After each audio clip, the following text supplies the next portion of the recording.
manhwa, webtoons, whatever you want to call them. I never thought I'd be this deep into them. I've always kept up with One Piece and Blue Lock, but that was just reading weekly from where the anime left off. I never really dove into a series from start to finish. That all changed when Viral Hit came along. The anime was so good that waiting a week for each new episode felt like torture. So, like any rational person, I binge read all 200 chapters in one go.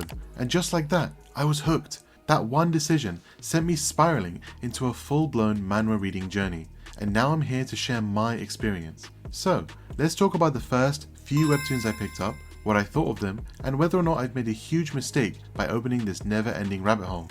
And if you have any recommendations, drop them in the comments, because at this point, there's no turning back.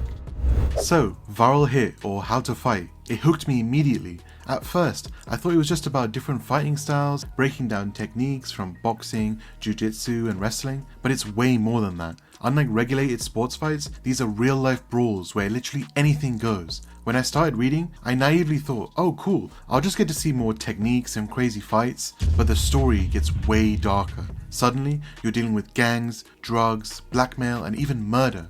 The way all these elements tie back into the original concept makes it an absolute masterpiece. If you like intense action mixed with brutal realism, read this immediately. Next up is The Beginning After the End, which I picked up because people kept saying it was one of the best webtoons out there. At first, it seemed like another jobless reincarnation situation. Dude dies, gets reincarnated into a fantasy world, but it quickly took its own unique path. What really makes this story stand out is Arthur Lewin himself. You're seeing the willpower of a former king inside the body of a child, and the way he carries himself and influences those around him is just so good. He strives for perfection in magic, swordsmanship, and he even has his own dragon. And let's talk about his relationship with Tessia. It actually feels like a natural, well-built romance, which is rare in stories like these. This series does an OP-MC right, balancing power, progression, and actual stakes. Return of the Mount Hua Sect. Now this was my gateway to Murin Manhwa, and I'll be honest, at first I was so confused. There were a lot of concepts I wasn't familiar with, but what kept me reading was Chung Myung, the MC.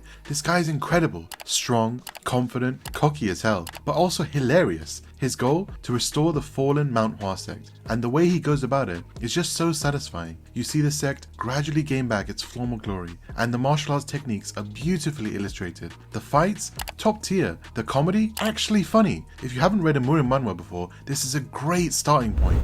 Omniscient Reader's Viewpoint. This one is for all of the hardcore readers out there. This is about Kim Dok-cha, the only person who actually finished reading a novel that everyone else dropped. And then, that novel becomes reality. The setup immediately grabbed me because it reminds me of how many people refuse to start One Piece just because of how long it is. But if you push through, you experience something incredible, which is exactly what happens here. The story is incredibly layered, filled with plot twists, character development, and a deep exploration of fate versus free will. Kim Dok-cha is constantly outthinking everyone, using his knowledge of the original novel to stay ahead in a world where death is around every corner. If you love stories where the MC is always 10 steps ahead, this is perfect for you.